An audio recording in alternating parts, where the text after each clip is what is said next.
Sierra de Historias, con Alberto Garín.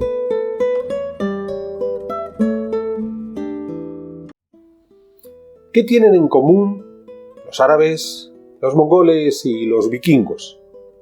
Quizás la pregunta no está del todo bien formulada, porque lo que hemos de pensar es qué tienen en común las áreas geográficas de donde vinieron los árabes, de donde llegaron los mongoles y desde donde salieron los vikingos. Porque lo curioso está en que estos pueblos aparentemente lejanos, sin embargo, provienen de unas regiones que tienen unas características con ciertas similitudes a la hora de producir alimentos y, por tanto, facilitar la posibilidad de que estas culturas crezcan demográficamente, generen excedentes de población, que puedan formar parte de esas oleadas de invasiones violentas que caracterizaron a estos tres pueblos. Vamos a ver. Cuando estamos pensando en los árabes, estamos hablando obviamente de la península arábiga, un territorio en cuyo centro tenemos uno de los desiertos más áridos del mundo, que se prolonga en el norte hasta Siria, pero que es posible unas condiciones de vida un tanto más benignas en la zona de las costas, el Mar Rojo, el Océano Índico, el Golfo Pérsico y sobre todo en los límites con los grandes ríos, el Orontes, el Tigris o el Éufrates. Ahí vamos a encontrarnos una alternancia a lo largo del año, sobre todo en la zona de las costas marinas, entre la época de pastoreo en los valles interiores y luego la pesca en la costa en las estaciones en las que ya nos ha producido el monzón. Bien, lo que va a suceder en este área de la península arábiga es que cuando las condiciones materiales se encuentran de tal manera que la producción de alimentos aumenta, pueda ser por un periodo de clima más agradable, o sencillamente porque la llegada de los monzones ha sido más interesante, más rico en agua, o incluso algún tipo de estructura política que ha facilitado el intercambio con las comunidades vecinas y que de esa manera en ese intercambio también lleguen alimentos. Cuando esas condiciones materiales han mejorado, eso posibilitó un crecimiento demográfico de este área de la península arábiga y a partir de ahí se genera ese excedente en torno a un término lingüístico muy interesante que es el de los semitas, que vamos a ver cómo durante miles de años, cada 4 o 5 siglos, se ponían en marcha desde la zona de la península arábiga y asaltaban las comunidades vecinas. El ejemplo más antiguo sería el de los acadios, que sabemos que en torno al 2300 a.C. conquistaron las tierras de los sumerios, si bien es cierto que los acadios ya estaban entre los sumerios desde tiempo atrás, 1 o 2 siglos atrás. Tras los acadios, el siguiente pueblo semita que saliendo desde Arabia conquistó las tierras vecinas fueron los amorreos, los antepasados de los babilonios, que sabemos que están en marcha entre el 2000 y el 1700 a.C. De nuevo, gentes que salen de Arabia, que ocupan las zonas de Mesopotamia y que a lo mejor hasta han perdido conciencia de que sus antepasados, los acadios, 5 siglos atrás, ya habían hecho ese viaje. Tras los amorreos es donde deberíamos situar, aunque no tenemos la cronología muy clara, a los propios hebreos. Pero vamos a otro pueblo más conocido desde el punto de vista arqueológico, los arameos.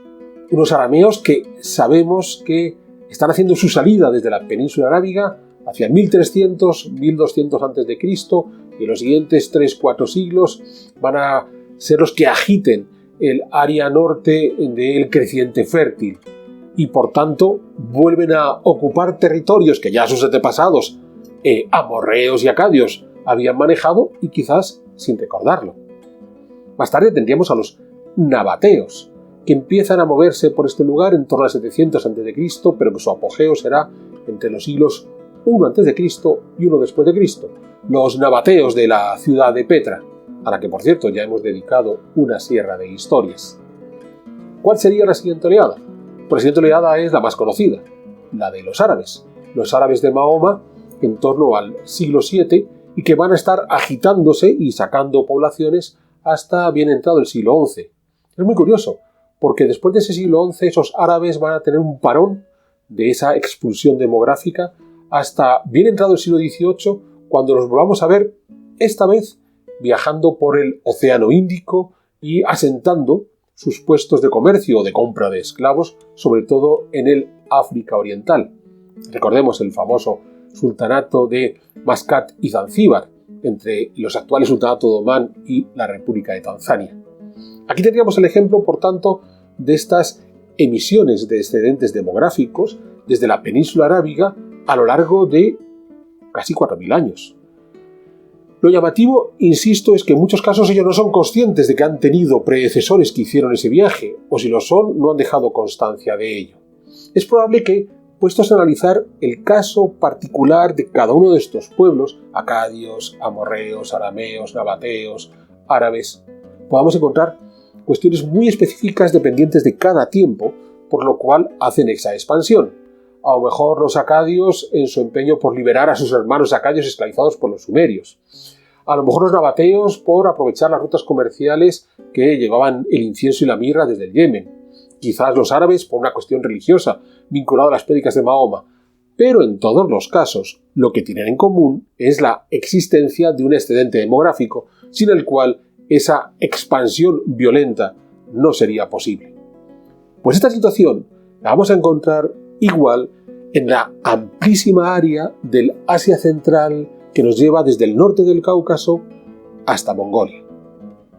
Y aquí, de nuevo, vamos a encontrarnos oleadas de pueblos que cada 4 o 5 siglos se van moviendo hacia los territorios de la periferia, territorios más ricos, con condiciones materiales mejores, que es posiblemente lo que les atrae a ese movimiento, porque en estas zonas de las llanuras del Asia Central, en estas estepas, nos encontraríamos en unas condiciones materiales similares a las del mundo árabe en esos bordes de la península arábiga, donde se hacía necesario ese equilibrio con el entorno en el que en determinados momentos habría sido posible ciertos crecimientos demográficos por una situación más benigna en estas estepas que generaban ese excedente de población que podía ser movido hacia las conquistas.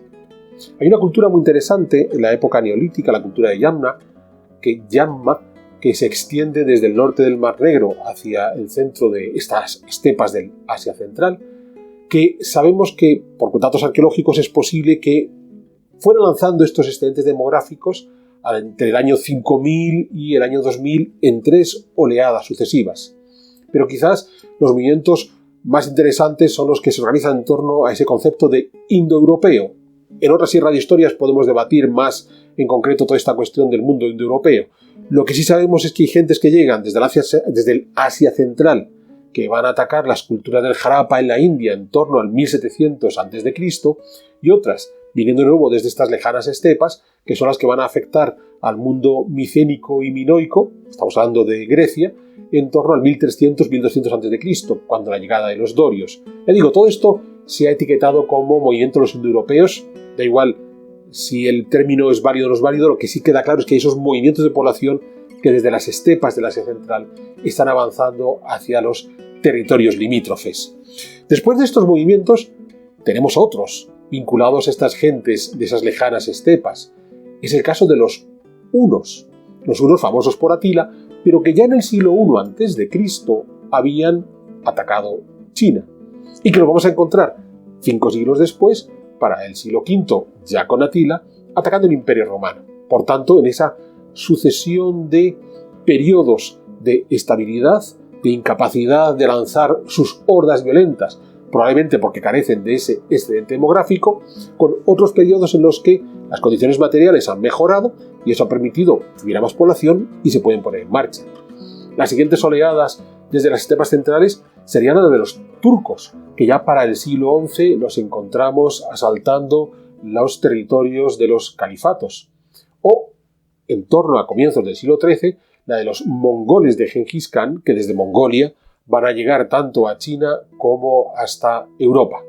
O incluso en el siglo XIX, quien haya tenido ocasión de leerse a Miguel Strogoff y ese inconveniente con los tártaros que tenían los zares rusos, estos tártaros son descendientes de todos aquellos grupos turco-mongoles que a su vez vienen de los mismos territorios desde donde estaban llegando los indoeuropeos. Es decir, volvemos a entrar en un área geográfica con unas condiciones materiales que en ocasiones permiten excedentes demográficos que provocan estos movimientos de población, en muchos casos de manera violenta a base de invadir los territorios periféricos, y que podemos extenderlos desde la prehistoria hasta el siglo XIX. Nos queda, por tanto, una tercera área que hemos mencionado al principio, la de los vikingos, que vendría a ser el área de Escandinavia. ¿Qué es lo que tenemos en Escandinavia? Pues unas condiciones, ojo, desde el punto de vista climatológico, no estamos en las mismas condiciones de temperatura o de pluviosidad en la península arábiga que en Escandinavia, pero sí desde el punto de vista de la capacidad para producir alimentos. Ambas regiones son zonas donde esa capacidad de producir alimentos es relativamente limitada y solo en momentos benignos, insisto, porque la climatología acompaña o porque las rutas comerciales permiten un intercambio de alimentos, en esos instantes estas áreas generan ese excedente alimenticio que provoca un crecimiento de población que permite llevar a cabo estos movimientos, digamos, de una expulsión violenta desde los territorios. En el caso de Escandinavia conocemos varias oleadas de esos pueblos. La más antigua documentada sería la de los antepasados de los godos, de visigodos y ostrogodos, que sabemos que para el siglo I están desplazándose desde la zona del mar Báltico, cruzando las áreas de Bielorrusia y Ucrania para establecerse en la Dacia, en la actual Rumanía. Muy interesante porque siglos después los visigodos terminarán por entrar, presionados por esa otra región, la de los turcomongoles, presionados por los hunos, terminarán por entrar en el Imperio Romano. Muy interesante, ¿eh? Recordemos que godos, visigodos y ostrogodos, como están incluidos dentro del término germano, y Germania nos recuerda siempre a Alemania, todavía hay quien tiene en la cabeza la idea de que los godos vienen de Alemania. No, los godos no vienen de Alemania. Del Báltico, por las llanuras rusas, llegaron hasta Rumanía, de Rumanía a los Balcanes, de los Balcanes a Italia, de Italia a la península ibérica. Hicieron el más singular rodeo en torno a la actual Alemania. Bien, tras esa oleada de los godos, la siguiente es otro grupo de germanos, los anglos, los sajones y los jutos, que inicialmente se encontraban en Dinamarca y que en el siglo V se van a desplazar hacia el Imperio Romano, terminando por conquistar la Gran Bretaña. Una Dinamarca en la cual nos vamos a encontrar nuestra siguiente oleada, que va a ser ya a partir del siglo IX, que es la de los vikingos. Es muy curioso porque los vikingos, por supuesto, aparte de estar asentados en Dinamarca, también lo están en Noruega y Suecia, y desde ahí se van a ir desplazando hacia el área de la Gran Bretaña. Por cierto, el término vikingo es el término que en algunos casos quizás venga a significar algo así como bárbaro, como pirata, como hombre salvaje que anda haciendo sus incursiones. Eso es lo que por sajón entendían los romanos del Imperio Romano. O sea, unos tipos bárbaros salvajes que con sus barcos andaban asaltando el Imperio Romano. O sea que hay una vinculación no solamente geográfica, sino de costumbres. Entonces, decíamos, la tercera gran oleada es la de los vikingos, que desde el siglo IX hasta bien entrado el siglo XII van a estarse moviendo por estas áreas del Mar del Norte y que van a terminar por conquistar la Gran Bretaña, instalarse en el norte de Francia, la famosa Normandía. Lo interesante es que, por lo general, es extraño que seamos capaces de relacionar rápidamente estas tres culturas, la de los godos, la de los anglosajones y la de los vikingos, a pesar de que las tres vienen de este área geográfica del Báltico, Escandinavia, y que probablemente, más allá de las cuestiones específicas en cada caso concreto por el que se ponen en marcha, en los tres, como ocurría en el espacio del Asia Central o en el espacio de Arabia, en el caso de godos, anglosajones y vikingos, lo que vamos a tener es ese área geográfica donde en determinadas condiciones benignas la producción de alimentos permite un excedente demográfico que va a ser empleado en esos movimientos. Una vez más, sin ese excedente demográfico, las invasiones que estos pueblos provocan no se habrían podido llevar a cabo.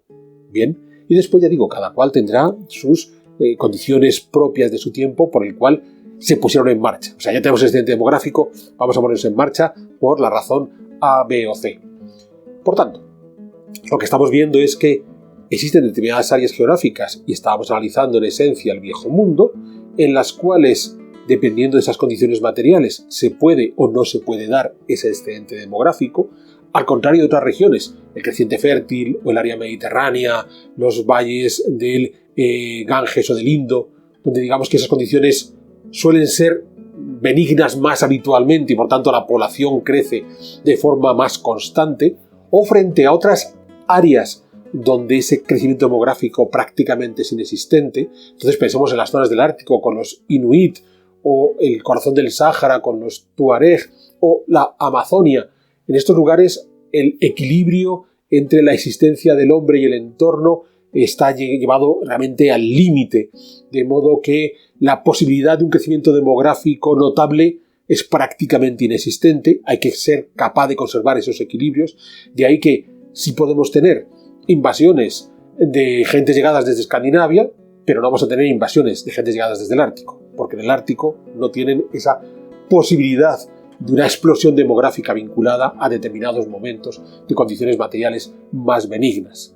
Bien, lo que pretendía por tanto explicar es que, más allá de las circunstancias históricas personales de cada grupo humano, hay unas circunstancias más amplias, más genéricas, que se nos suelen escapar, porque tendemos a estudiar la historia de los eventos, y no abrimos el foco.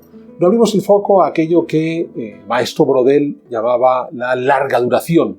Bien, los procesos que se viven a lo largo de miles de años, como este que he estado explicando hoy. El hecho de que cada 4 o 5 siglos las condiciones materiales de la península arábiga hayan mejorado, eso provoque un crecimiento demográfico que lleve a cabo un movimiento migratorio de estas gentes árabes hacia los territorios de la vecindad. Estos procesos que se viven en la larga duración de miles de años, desde los acadios hasta el sultanato de Mascar y Zanzíbar, han pasado más de 4.000 años. Pues bien, estos son los procesos que se nos suelen escapar en la larga duración histórica y en la gran geografía. Porque de nuevo podemos centrarnos en nuestro pequeño valle, a lo mejor en los territorios de los estados-nación actuales. Algunos estados-nación son especialmente grandes. En Europa es el caso, qué sé yo, de Ucrania, de Rusia, de Francia, de España. Hay estados realmente minúsculos, nos parece que es el centro del mundo. Pensemos en Inglaterra. Pero claro, cuando hablamos de grandes ámbitos geográficos, toda la península arábiga, toda Escandinavia, o más grande aún, las estepas del Asia Central, ahí nos cuesta más controlar esas dimensiones. Las dimensiones espaciales y las de la larga duración. Y sin embargo, cuando abrimos el foco, somos capaces de encontrar estos procesos humanos que es cierto que hacen que el ser humano no tenga esa capacidad que todos quisiéramos tener de ser absolutamente libre para decidir sobre su vida. No están determinados, bien, al final uno emigra o no emigra, porque en el mundo arábigo había gente que seguía quedándose en Arabia, por eso pasados 5 siglos se habían vuelto a reproducir y volvían a tener un excedente, y otros que migraban. Es decir, los seres humanos pueden tomar decisiones, pero a la larga hay ciertas dinámicas geográficas e históricas que terminan por marcarnos, y son las que menos somos conscientes en el momento de estudiar historia, y las que, sin embargo, más pueden marcar la existencia de las sociedades humanas.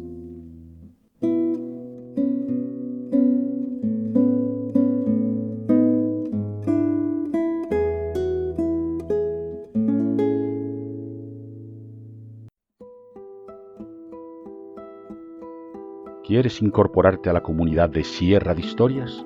Pulsa el botón Unirme, apóyanos con tu contribución y conviértete en miembro de nuestro canal.